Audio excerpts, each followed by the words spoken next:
and gentlemen, I'm Tom Hansen. I'll be moderating this morning. Couple announcements to begin with. First of all, the coffee is sponsored by Huron Chamber Commerce and Visitors Bureau, AARP, and the Farmers Union. First of all, remind you, if you have cell phones, put them on silence for a little bit, at least for the next hour. Recognize the media that's present, Plainsman, Performance Radio, and this is also broadcast, put on record through YouTube, which you can, look at your leisure. It's archived. This actually is a function of the Huron Chamber's Government and Government Affairs Committee. We have some members of the Government Affairs Committee that are here. Raise your hand, be recognized. Pretty good participation there. And recognize Lori Shelton, the CEO of Huron Chamber. And with that, we will proceed with the presentation from the legislators. Again, I remind you that we're here to listen to the legislators, and as they finish their introductory comments, we will open it up for questions from the floor, from the audience. And remember that your role as a questioner is to just ask a question, not make a statement as to what you're feeling. So we've drawn an order of who's going to make the first presentation. And Lynn Snyder has won the lottery. He gets to start. So we'll turn it over to Representative Snyder. All right, well, thank you, Mr. Held. At least I am number one in something today, so. Hansen. Please do. I'm sorry? You said Mr. Hill. Oh, did I say Mr. Held? Excuse me, I apologize. It starts with H. That's right, yeah. Thank you, Mr. Hansen. So, yeah, but no, I appreciate the opportunity to meet with you all again, and good to see another really nice sized crowd out today. I think one thing I'd like to ask us to do before we really begin, we've had several deaths in the community, recognized people and so forth. Longtime Commissioner Larry Hansen, and frankly, one of my high school classmates, and John McNelly, who's here too, Mark Smith, who suddenly passed away, I think earlier this week. Just kind of sudden, like, as far as I understand, and he was a candidate for the legislature a couple of years ago, and so maybe we could just take a moment of silence in memory, if you would. So thank you. So, yeah, when you get further into this thing, we only have 2 weeks to go in the legislature, and there's lots of things going on now. A number of things that have gotten decided, and a lot of things left to decide yet. A lot of money. Maybe we'll be talking more about the tax cuts and so forth, but since we met the last time, of course, the House voted to pass a general sales tax cut. And interestingly, and of course now the Senate will be dealing with that, but that reminds me of on Monday of this past week, we all were at two Cracker Barrels. One was in Clark and one was in Redfield. And of course that's all part of District 22, and that's the only Cracker Barrels they hold during the session. Some of the other districts that border those counties, their legislators were there as well. And what we happened to do, took a little straw poll, and it was around this size, maybe 20 people or so. And so, which tax do you favor the most? Well, at Clark, it was overwhelmingly the general sales tax. When we got to Redfield, did the same thing, about the same size group. It was overwhelmingly the food tax. So it's just kind of interesting. So there's some work to be done on that, and we'll see how that finally settles out through the Senate. But again, nothing seems to be totally over until the session is over, so stay tuned for that. But look forward to hearing your questions and comments this morning, and thank you again for coming out. Thank you, Representative. Number two to make his opening statement is Senator Wheeler. Thank you. Thank you also for everybody being here. I'm glad Representative Schneider mentioned passing Mark Smith. I wanted to do the same thing too. Mark was a great example of a guy who was involved, liked to come to these, liked to send us emails, and always did it respectfully. He's a guy you could always have a good disagreement with and still be friends afterwards, and he's just the epitome of a guy who who represented his position well and was able to deal with politics in a good manner. So I was sad that when he passed, and I was actually going through my emails trying to clean up, and I saw a couple from him that he had sent a week or so ago. So I'll be thinking of him going forward here. What have we been doing in the legislature this last week? We got the DEX bill out of the Senate. And so that's a supplemental appropriation bill, a special appropriation bill for some more money for the DEX to cover increased construction costs, just more inflation-related costs that's needed to finish that building. It's going to be a premier facility in the state for livestock and equestrian shows, and it's already got booked up for June or July. July. It's supposed to be finished in June, and it's already going to be used in July. And so now we sent that over to the House side, and they got to do their work to make sure they can get the 2/3 necessary to pass on that side. But that's a big, important. It's an important bill for Huron specifically.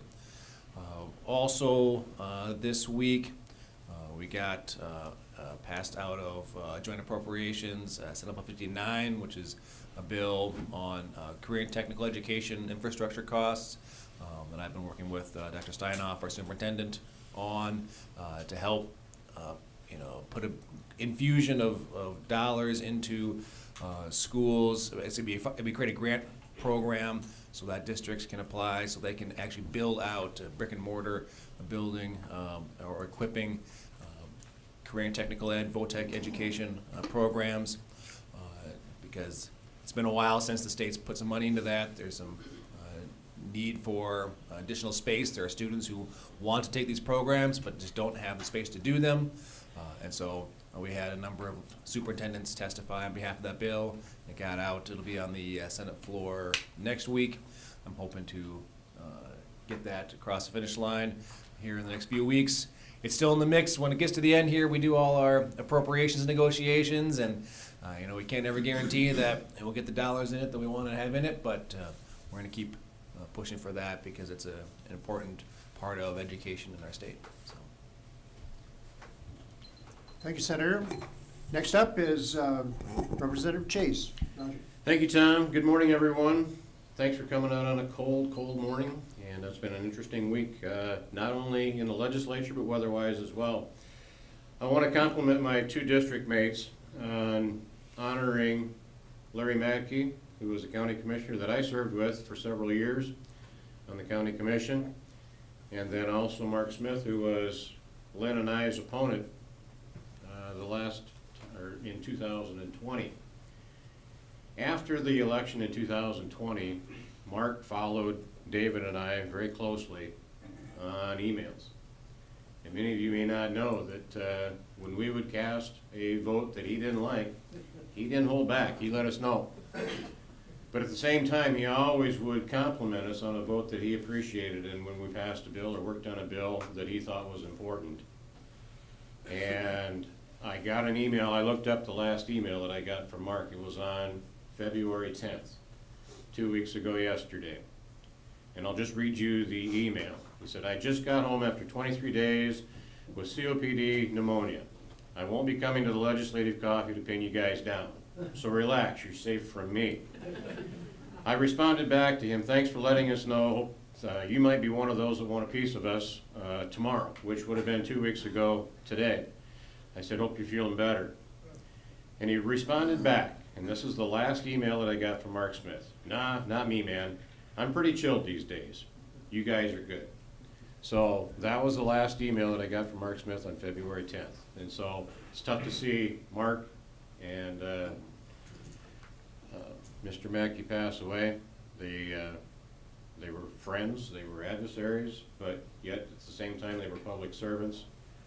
That is the same thing that we are. And sometimes when we start yelling at each other in the legislature, we all have to remember the human aspect of this whole thing, and that we are humans, and they will all try to work together to do what's best for the state of South Dakota, regardless of what side you're on and what policies you embrace. So I'll just leave it at that. These guys have done a real good job as far as kind of outlining what's going on right now. I'll leave the time for questions from you. Okay, thank you, Representative Chase.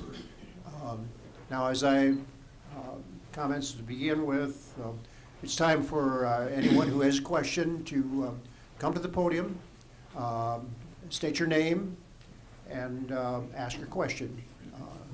And then the legislators will respond. So, do we have a question?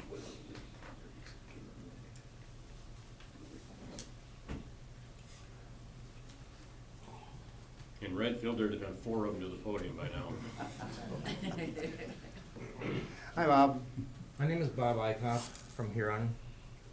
Admittedly, I'm not the sharpest tool in the shed, so you're gonna have to have patience with me.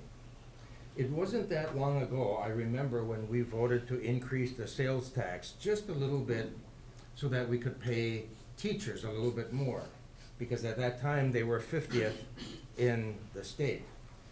Now, with this latest cut, I believe it's House Bill 1137, cutting the sales tax, what's gonna happen with our teachers? Are they gonna have to remain cellar dwellers, or is there money in there for them? Thank you. Thank you, Bob. You've opened up a subject, I think, that is very high on a priority list of not only the media, but the people, and this certainly is an issue that has not yet been put to rest. So who would like to, Red, please? Thank you, Bob. I'm glad that question came up today because I was hoping we would get to talk about it. What's generally on the table right now from the governor's recommendation for a budget was 5% for education, 5% for state employees, and 5% for community service providers, healthcare, nursing homes, and all of that, kind of what they like to call the big 3 in Pierre. And now there's a lot more talk, I'm hearing anyway, of we need to do more for teachers, to your point. There's a lot of looking at the number should be 8%, not 5% for teachers. I really hope we can get there this year. There is a little more money in the projection for the budget than what the original number showed as we got the latest through the end of January. Frankly, I think there are a couple of the governor's proposals that involved family leave, things like that, that was going to involve several millions of dollars. That's probably going to be freed up now. And the tax cut that's halfway through the legislature, let's we say, was kind of in that $100 million plus area, which was kind of where food tax would have been and so forth. So I think maybe part of the discussion is going to be, do we really have to keep the big 3 all tied together? If we're going to go closer to 8 for teachers, do we have to do the same with the other 3? And and I'm not sure, I haven't seen enough like the state employees, how they look competitive wise, but I know they're looking for help too, just like open teacher positions are. And when it comes to the other third of the big 3, maybe there'll be more discussion on those this morning too, but there's a methodology rate thing that they talk about, a formula that hasn't been getting updated every year, which has been a problem because then it takes that much longer to keep pace with them too. So they have a big gap yet, but there's at least 90% targeted at this point for them, and the push is to get that to 100%. Now, there was a bill that the House approved for that number to get to 100%, which I think that gap, I can't even remember if it was 13 million or 30 million, but it was a pretty good sized number, that last 10%. But even once you have that methodology in place, as I understood, it didn't necessarily mean that the state's obligated to fund it there every year, but at least they would have much more recent, current information to look at every year to see how close we are. So that's part of the debate of how do we deal with teachers, and are we still okay if we really want to get much closer to 8% this year instead of that 5%, and still feel okay about the other 2. So see what the other comments are. I'll go next. Basically, all 3 tax reduction bills were House bills. Now, if you remember, this was crossover week, so all of the bills that originated in the House had to be passed out of the House by this past Wednesday. We had 3 bills. One was reducing the 4.5% sales tax down to a lower level. The second one was 1075, which was the governor's bill eliminating the grocery tax. And then there's a third bill, and I don't have the number right offhand, but basically it was to remove $100,000 worth of the assessed valuation on the school aid formula, which was in essence a $300 credit for each owner-occupied residence in South Dakota. When we as the House were debating the bills and talking in caucus and going through the pros and cons of each bill, we knew that we couldn't pass all 3 of them over to the Senate. So we've tried to prioritize which one we felt was the most important. And the one that was ultimately decided on was 1137, which was reducing the 4.5% down. Technically right now it's at 4.2%. By doing that, that's in essence of $104 million of the revenue that would be generated in a year's time. And if you remember right, the food tax was right at $96 to $100 million as well. So it's a comparable level. That's why we went from 4.5 down to 4.2. We didn't go all the way to 4.0 because in essence that would have been close to 170 million. So during the crossover week, we honed in and we agreed, let's try to pinpoint the reduction in the overall sales tax because that benefits everybody regardless if they buy groceries or not. And so we went with 1137 and passed it through our chamber on Wednesday, sent it over to the Senate side. For the last 3 or 4 years, folks, we've had in excess funds that we've collected in revenue. And there was a lot of people in the legislature that said, finally, it's time to start sharing that revenue back with the people that generate that revenue, and that is cutting the sales tax. So we've got a long ways to go before we finally set the budget, but we had to pass a bill out of the House chamber on crossover week to get it over to the Senate. What they do with it over there remains to be seen. In the last 2 weeks, there's going to be a lot of discussion on funding for Medicaid. Getting it from 90% all the way to 100% is $30.5 million. Representative Schneider was right on. We've got a lot of things that we need to focus in on. Where we're going to be at on the big 3: education, state employees, and providers. And we want to get the Medicaid providers fully funded. I know there's a lot of discussion about going to a higher level in education. So you stay with us 2 weeks. It's going to be a busy 2 weeks. There's a lot of things to come yet. So be watching the budget. It'll be interesting. Senator. Yes. So now the ball's in the Senate's court as to what we're going to do. On the Senate side, there's still some support for the property tax cut. And so I don't know exactly where the caucus will come down yet, or the Senate will come down at as a whole. Maybe we'll agree with the sales tax cut. Maybe we'll send back over a property tax cut. I'm not quite sure yet. And then we'll hash it out in a conference committee or something. So I do think that, as they said, there's a pretty broad-based support for a tax cut. And philosophically, I've always believed that fiscally, we shouldn't spend more than we have. We shouldn't tax more than we need. And so the always question is, what do we need? Are we taxing too much right now? And there is some support for that idea because we've had some record surpluses in the last few years. But with that, I don't know that we're going to have that going forward. I don't want to hamstring us later on because I completely agree that we have to be constantly watching all the big three that were mentioned, long-term care providers, so our nursing homes aren't closing. We have youth care providers in this area. That's our home, that they haven't had a rebase in a while. They need one. And of course, teachers and state employees are always, we have to maintain competition in the market for those employees. I, 2 years ago, sat on the Teacher Compensation Review Board. I believe I'll be on that again this year. That does a review of teacher compensation specifically to see where we're at. Are we still, because I know we had gotten up in the rankings and we're kind of coming back down. I think that there will be a tax cut this year of some sort. I'm fairly confident that something's going to happen.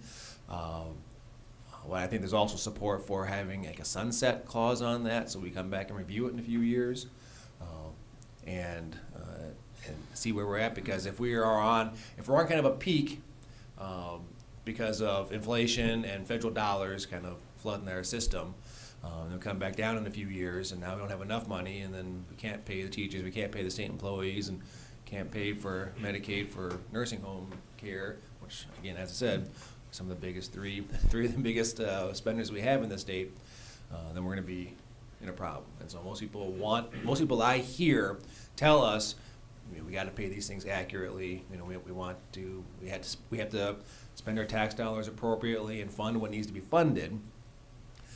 And so I don't hear a big clamor for a permanent sales tax cut, or that needs to be too deep. But there is definitely a base of support out there for the idea of that, hey, we've had record surpluses. That means we're taxing too much in the last few years. We should send some of that money back, and that has value. That has an important role to make sure that we're not taxing more than we need. So I assume we'll have something. I have to stay tuned for the next 2 weeks to figure out what the final answer is. Thank you. Good. Thank you, Bob, for that question, because that really brought out some of the points I'm sorry, I was just going to add a little bit there with Senator Wheeler's comments.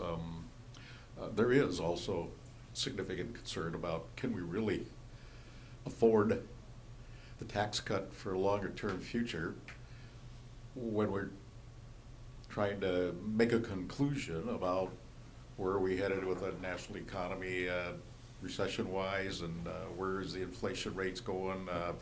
There were some bad numbers on inflation a couple of weeks ago, where it was ticking up again a little bit.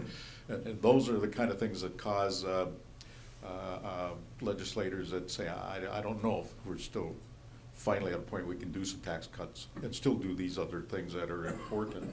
So that'll be part of the debate. And the only other point about the real estate property tax cut I wanted to point out is, like Representative Chase said, the sales tax cuts are in the neighborhood of $100 million, give or take.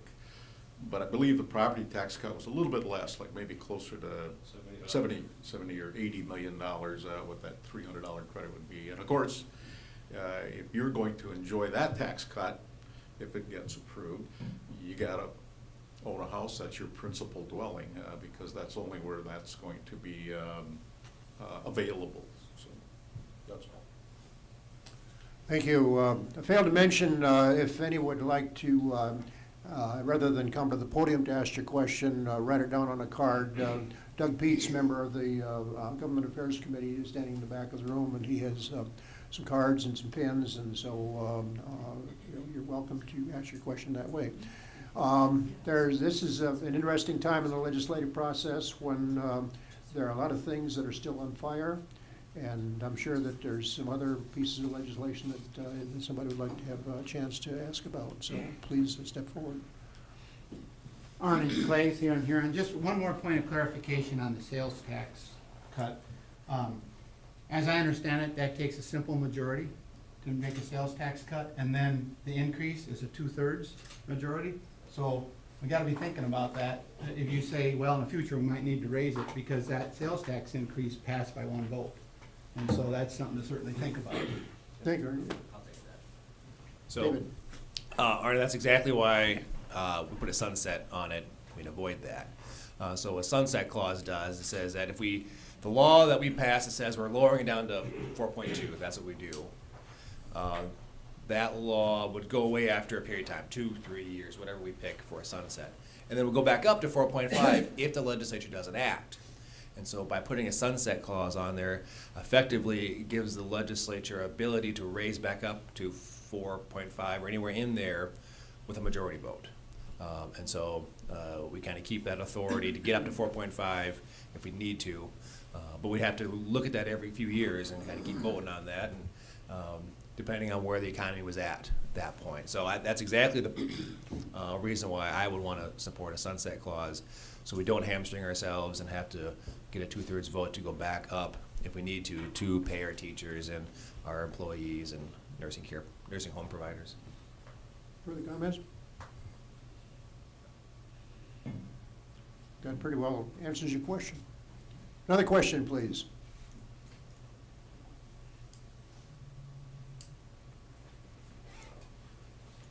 Hi.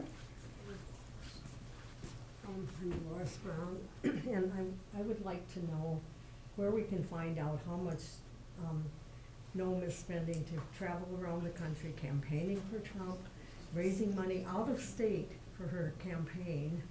I mean, people out of state, people from North Dakota and Minnesota and Iowa should not be choosing our governor.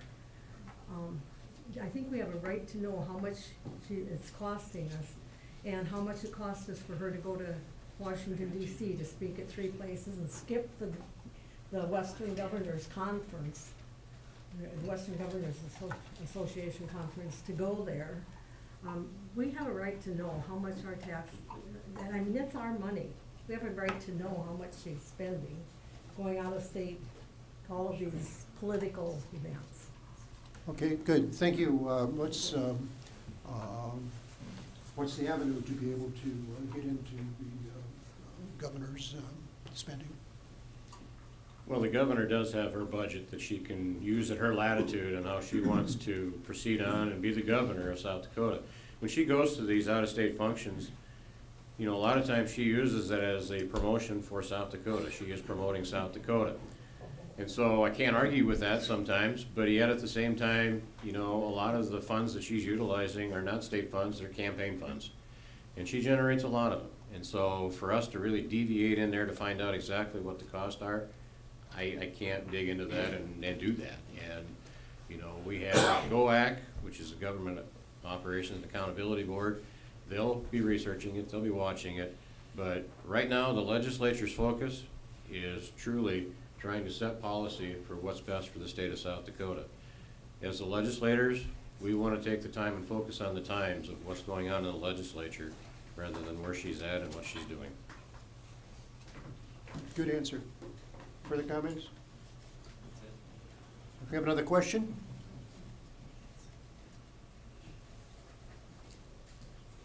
Another question, please.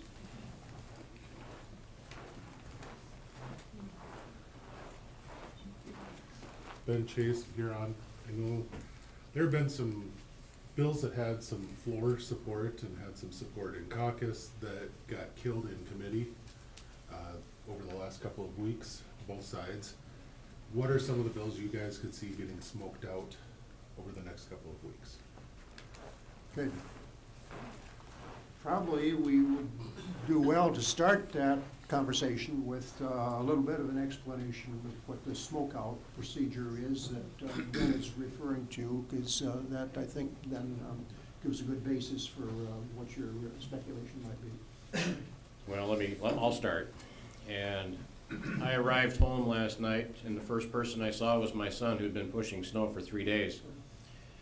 And I told him the good news is I drove all the way from Pierre and I didn't see a prairie fire. And so let's talk first of all smokeout. A smokeout is when a bill is killed in committee and people feel very passionate about that bill, and so they try a procedure what's called a smokeout.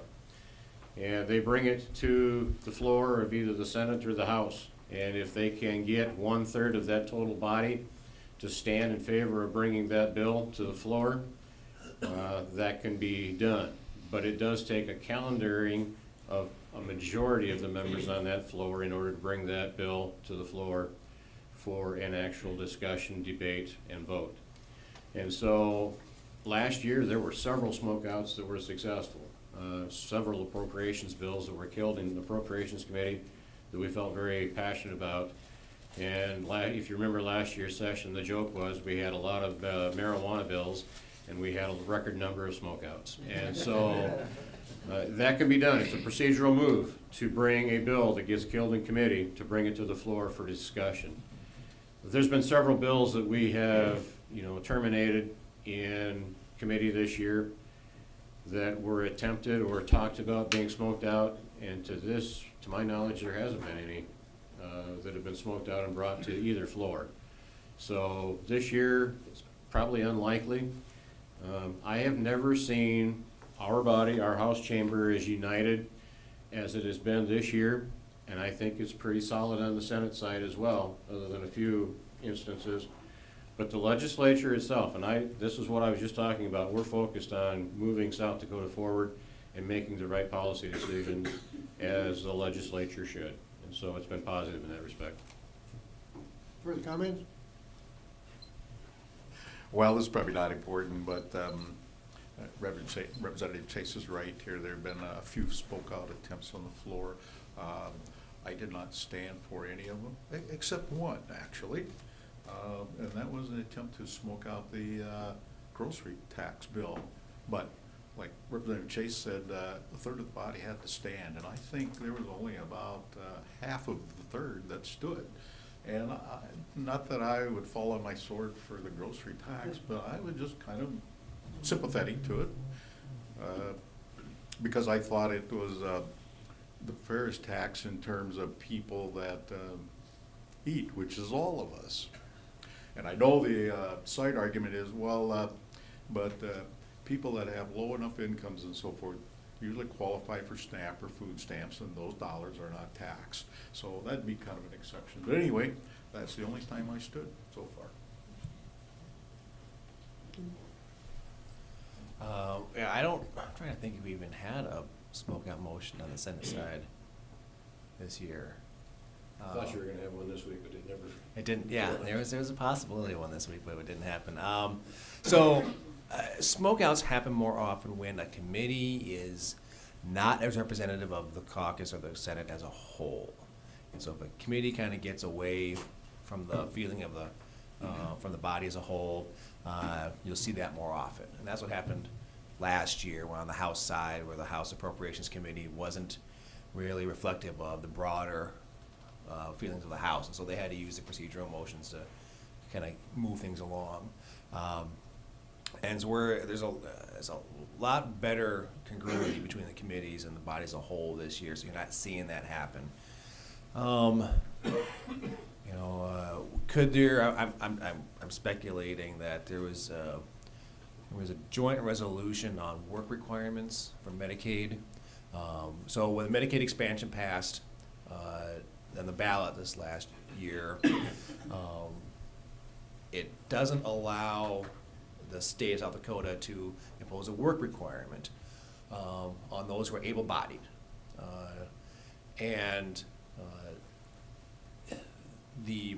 We can get a work requirement from the federal government when they do a waiver, which generally depends upon who's president.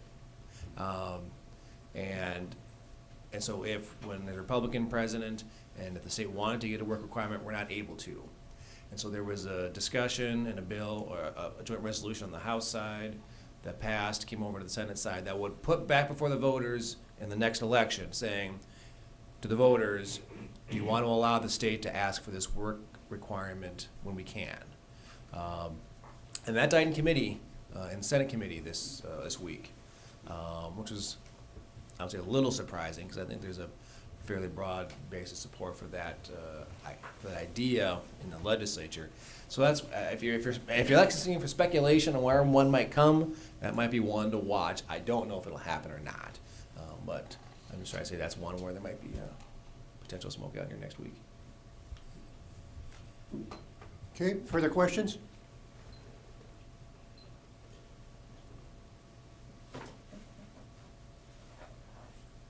If not, I guess I would ask for a little bit of You know, as we get into these last days of the session, things begin to get a little disjointed, and especially with regard to the appropriations process, because those people sitting on the appropriations committee get bombarded with several spending requests and also knowing how much money they have to be able to play with. So what can you share with the people as far as what to expect in that final appropriations process, which will end up in the general appropriations bill that is really kind of the highlight of the whole session. So. I'll go first again. That way they can clean up after me. Lots of millions of dollars worth of requests out there, folks. And, you know, I told you that our caucuses are pretty united. Our caucus took a pretty strong stance here 2 weeks ago. We put our priorities down, what we really felt was important for the state of South Dakota. And we categorized them in a green list all the way down to a red list. And it was a good opportunity for us as a caucus to identify the spending bills that we felt were important. And then some of the bills that we thought that weren't needed this year or of less priority, they were in the red zone on the bottom. And our appropriations team has gone into the joint appropriations and they have fought hard. And they have held the will of our caucus on what we felt was important. Now, there's another subject out there that we haven't talked about yet this morning, and that's new prisons. We could be looking, folks, at $500 million worth of new prisons that need to be built for both women and men over the next 2 to 3 years. And so there is a strong emphasis in looking at putting a lot of that money to the side in reserves, or being able to, quite frankly, not have a tax cut and being able to functionally write a check for those new facilities coming down the road. So those are debated issues that will be coming forward that you'll hear more about over the next 2 weeks on whether we allocate money or if we don't do a tax cut and we have the ability to keep that prisoner system and build the new prisons both in Sioux Falls and in Rapid City, one for the women, one for the men. So lots of spending to be done. From our standpoint of the legislature, we want to make sure that the things that are near and dear to our heart, Senate Bill 18, which is the DEX funding, we want to make sure that that's funded well. And we want to make sure that other areas, Medicaid and education, are taken care of as well. So stay tuned.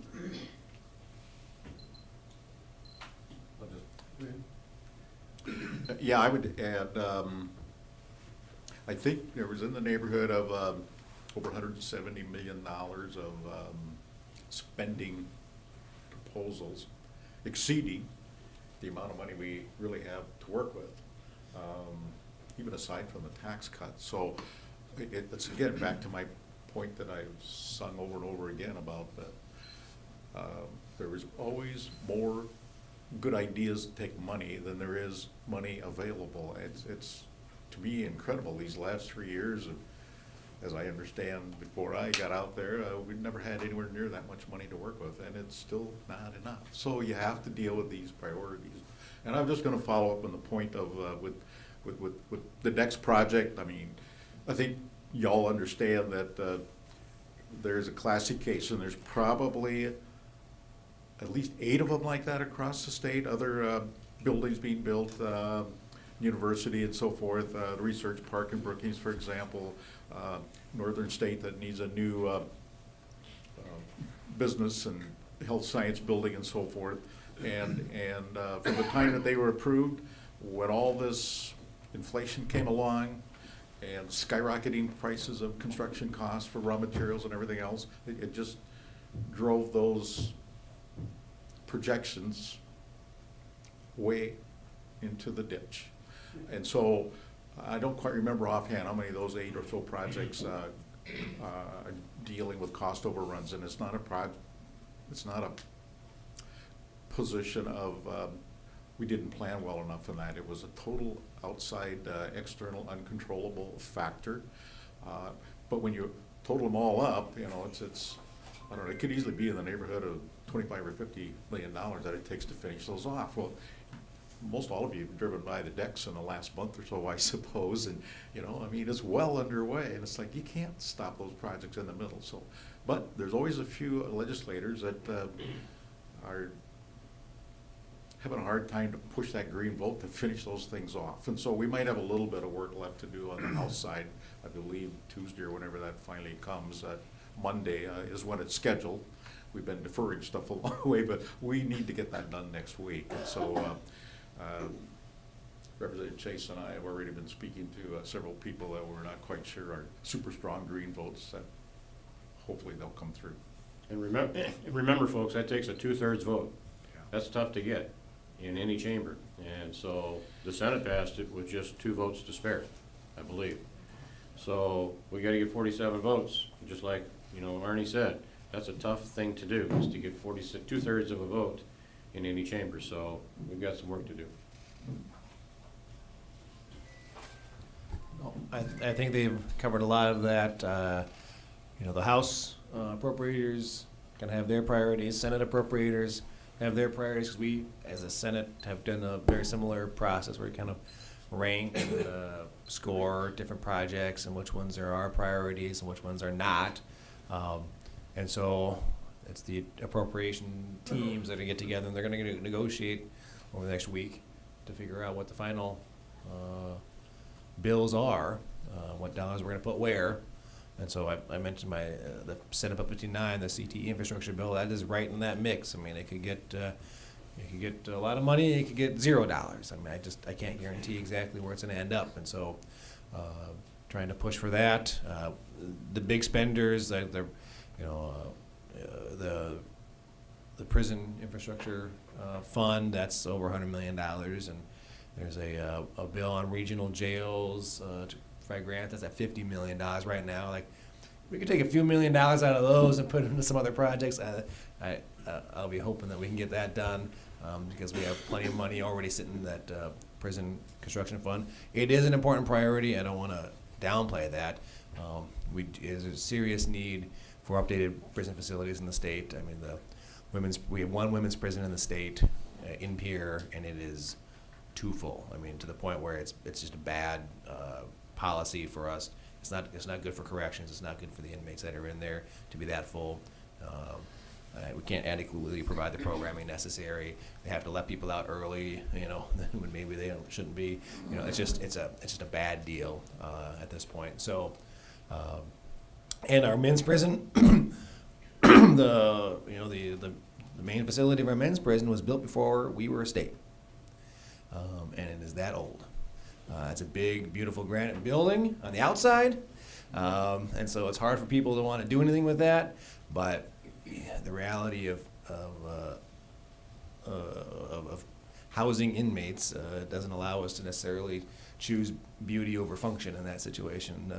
So we'll have to be looking at what we do with the main men's prison and that campus in Sioux Falls. So, but it's going to be a lot of money over the next few years to do all that. Okay, we have another question?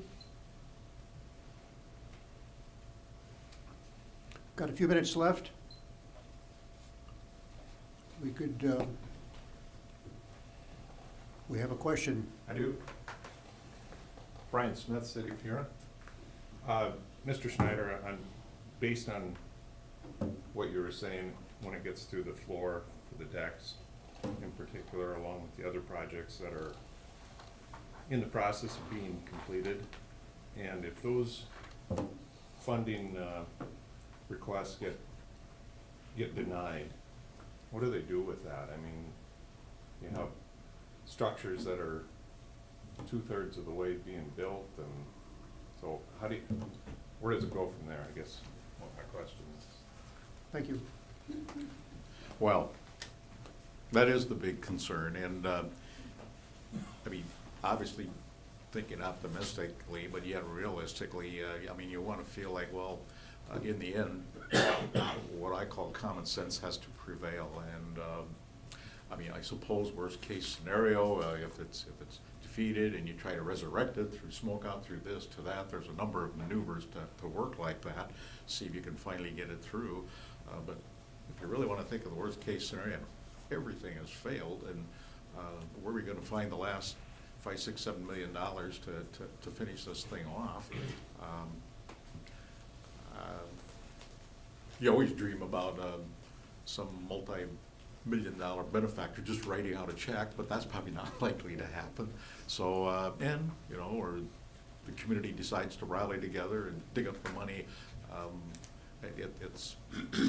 it's kind of like we're grasping at really short straws there if we're really facing that. So, I mean, I want to be realistic, but I don't want to let myself feel like we better have a foolproof contingency plan to guarantee against that. I mean, I don't know. I hope that's a scenario that's less likely than the sun coming up tomorrow morning. So, good question. You know my answer on that? We fight real hard. Our job is to get on the floor on Monday morning and talk to the people that we are concerned that they are no votes and turn them to a yes vote. I would rather work hard aggressively before the vote rather than have to be reactive after the vote. I think the votes are there, we've got to go find them and make sure that they're there and secure them. So if not, the appropriations process is not done until the final day of the legislature. And for projects that might need 50 million, they might suddenly get 40 million and funds reappear for the projects that either get killed or move back. And, you know, going back to Senator Wheeler on Senate Bill 59, we are continuously watching that. That bill went in requesting $1. So far, that's been successful going through both chambers and both joint committees of appropriations because it's down at $1. And we're gonna negotiate on the final days of the legislature, we're gonna negotiate and find a number that fits in there to support that bill. So none of us are on the appropriations committee, but all three of us have a pretty good pulse and a good working relationship with the appropriators. So we kinda know where they're at and we know what's important and we'll find a way to get it done. And, yeah, I was just gonna add a second there to Representative Chase's point about we fight and we work hard and work our tails off, right down to the very last date. That could be one of the reasons why that last day or two is a lot longer than a 3-hour session. It might, hopefully we don't have to put the towel over the clock like they did years ago to make sure they got everything done on the last day that they were in session. David? There was some discussion, even at least one Senate appropriator said we should just go raise the money. We don't need any more general fund dollars. And I'm like, well, that's $6 million. We're asking for $6 million more in general fund dollars. And that's, I know that Jim White led the fundraising committee, did a great job in the original push. They did a lot to help fundraise so that we could show community support, and it wasn't all just general fund dollars to do it in the first place. And I think we've done our work in that regard. But just to be blunt as to what happens if it, for some reason, doesn't happen, for some reason we can't get there, I mean, I don't know what will happen, but that'll be the response from those who vote against and say, we should just go fundraise the money. Well, there's also, I mean, we gotta be frank about the fact that there's still some people out there who, wish they didn't have the state fair. And so, we've gotten past that. That sentiment was more in years past. It's a lot less now. There's a lot more support for the fair in general. We saw that in the votes last year for the decks originally, and there's still that there. But yeah, there's always those few people who out there and aren't going to support it because they just don't care. And so you got to fight against that too. So it's always part of the fight of politics, of getting out there and putting together a coalition and making sure that we can get it across the finish line. And I'll say, I don't know why in the Senate the Democrats block voted against it. And you guys have to figure that out on the House side. Why? I didn't understand that. They didn't tell me why. I mean, there's only 4 of them in the Senate, and there's 7 of them over there in the House. But that might be the 7 you need to get it done. And so you have to work on that caucus too to see what happened. So go ahead and email those people on the House side and tell them vote yes on the Dex bill. At the, I think our first Cracker Barrel, you mentioned the number of bills that were introduced in each chamber. Um, the word crossover day has been mentioned a couple times, meaning the day that when the bill has to be out of its House of Fortune. Let me ask, how long did you have to work in the House to finish the crossover day? This was the most interesting crossover day I can ever remember. Typically on a crossover day, we have 30, 35 bills to deal with. We start usually early at 1 o'clock, and we're typically done 8:30, could be as late as midnight, 1 o'clock the next morning. This year, we had 9 bills to debate. We were done at 5:30 in the afternoon. Might have been actually a little bit earlier than 5:30. What's different about this year is committee assignments and committee setups. And I'm going right back to what Senator Wheeler said. Our committees were set up so well this year that we had the right people in the right positions. There were so many bills that if they were not a good bill, they didn't come out of committee. Or they came out of committee amended to where we had something to work with. And so I've never seen it in the 7 years that we've had the amount of bills killed in committee that we've had this year. And so our crossover, our floor days have been relatively short, which is good. And, you know, it's kind of refreshing to see that we can function as a body and not be there till 8, 9, 10 o'clock at night. And I still remember when we had our first chairs meeting, before session even began, our majority leader emphasized the fact that we don't want to be debating bills after 8 p.m. at night. And his comment is, no good decisions ever come after 8 p.m. at night. And I looked at a couple other chairs and I kind of smiled and we kind of started giggling. And Majority Leader clamped down on us, what are you guys laughing about? I said, I'm not sure, Leader Mortensen, but I know I proposed to my wife after 8 p.m. And the other gentleman sitting right around me said, yeah, we proposed to our wives after 8 p.m. as well. But the fact of the matter is, legislatively, we have not been there late this year. We've been able to get our calendars done. I don't know, Senator Wheeler, what was the latest you guys have functioned? Well, that was my next question. How long did the Senate have to work? No, it was, I think actually, surprisingly, the House is done before the Senate was this year on crossover day. Just for those that don't all know, crossover day is a day, but legislatively by rule, you have to get the bill, a House bill has to get out of the House that day. And a Senate bill has to get out of the Senate by that day. And so it's kind of a deadline we impose it upon ourselves to get the work done. So we can get to the other house and they have time to deal with it on their side. And so that's why, you know, people that have been kind of deferring bills, they've been trying to work on it, make it the right form, gather support, maybe they've been pushing it off as long as they could. Well, there's a crunch time eventually. And so crossover day typically had a large bill load, but it's the fact that part of it is that there are so many new legislators this year between the redistricting and just turnover in general. About a third of the legislature is new, brand new, never been legislators before, and so they don't bring as many bills, and so the bill count is down. And then I think exactly right that committees have been killing more bills this year, and so the committees are stepping up and saying if it's not right, if you got to work on it some more, we're not going to let it through.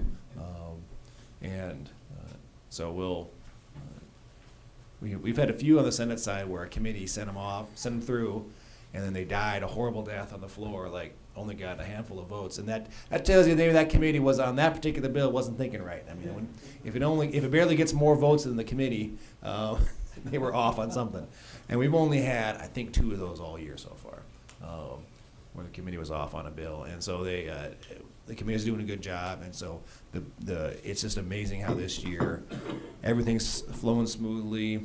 We're not having big bottlenecks, and just a good process, and that we're seeing this year. Thank you. We're on to the last few minutes of the session, so we'll go back to each legislator giving some wrap-up comments. We'll start with Representative Chase. Well, thank you guys for coming out this morning. Thanks, Tom, for filling in. And Senator Wheeler did this in Redfield, and I thought it was a great idea. I could talk for 3 minutes and fill up time, but he asked questions of you, our constituents. I just want to see a show of hands. How many of you are in favor of a tax cut? Raise them high. Don't just put it here. Raise them high.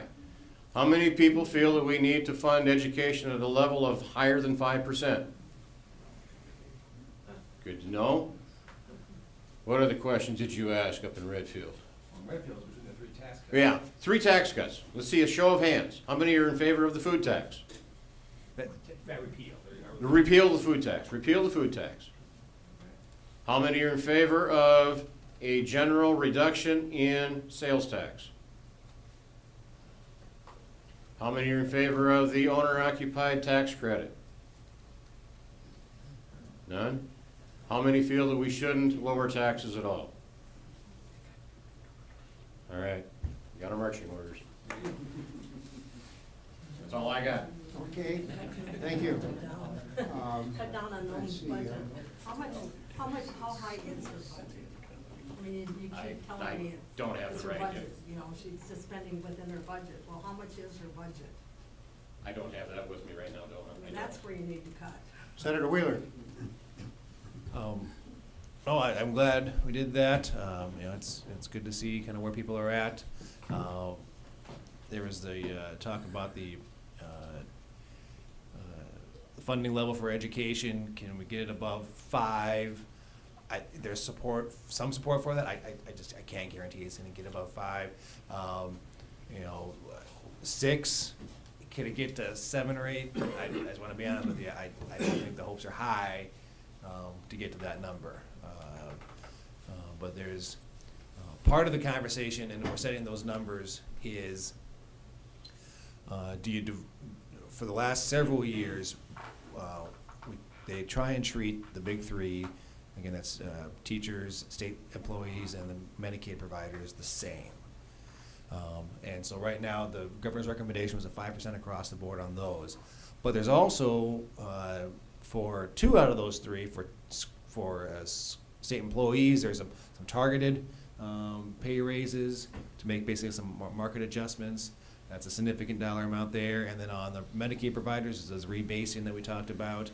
And some other ways that there's an idea of going to 100% methodology. Again, I won't get too far into the weeds in that, but others that will cause bigger increases on those. But there's not the same on the teacher side, teacher salary side. And so that's where I'm going to be in favor of not treating them the same in terms of the base amount and trying to get some more dollars in the school column because they're not going to have the extras that the others are going to be getting this year. So I'm hoping to get to 6.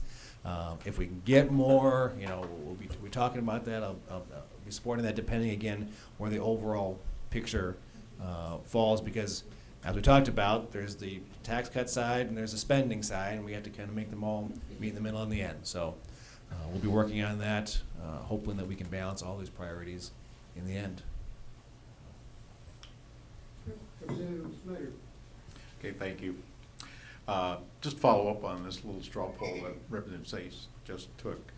Most of you facing this way probably couldn't see the relative difference in hands going up. But what I thought I saw was when the question about more money for education came up, almost all of you put up your hands. When the question for sales tax on groceries or on general across the board, it was more of a kind of a split type of a response for you. And on no tax cut at all, maybe a good third of your hands went up on that. Just kind of interesting to see. So, and of course, that's a very scientific poll we just took. I think my closing comments, I just wanted to center on, again, thank you all for coming out. Appreciate your interest. And it was alluded to a little bit, the general working relationship across the legislature, especially in the House, our leadership and our committee chairs and so forth. That's exactly what I see too. It is much more productive, I'll say, and even enjoyable for me, just starting my second term here. And I really appreciate the work that my 2 colleagues do here, and I just have so much respect for them. I feel it's like unfortunate that Representative Chase is being turned out this year because he's been very effective, but there's a place for term limits too, and our state's had them for 20 years, so you just keep moving on. So we'll be looking toward other good people to step up to the plate when that next election rolls around. But I really appreciate the working relationship that I have with my colleagues. And if you're taking really close attention to how our votes go on the House side, there have been more than one or two cases where Representative Chase and I voted opposite, but sometimes I get a chance to check in with him on what he's thinking of this bill or that bill. I don't do that on every bill, but I just like another perspective from what he thinks from back home here. And then we just go vote, and then we move on. So I really appreciate that relationship. So thank you very much, and thank you to the Chamber for hosting this today. Well, thank you. The hour has come to an end, and we have a couple announcements to pass along to you. Today is the United Way's Cabin Fever event out at the Norby Center, the 4-H Center, and that starts at 4 o'clock today. Also, the Huron Concert Association has a concert coming up March 1st. And that's the one that's a tribute to Simon and Garfunkel. The next chamber mixture is slated for March 14th. That will be at the Elks Lodge, 4:30 to 6. We will have an election forum. We have now candidates for the city commission. And the election forum will be the 25th of March at 9 o'clock here at the city hall. With that, we thank you for your coming, for your participation, for your questions, for your interest. And we thank the legislators for their work. That's greatly appreciated. So if we would give them a hand, I think they would be grateful.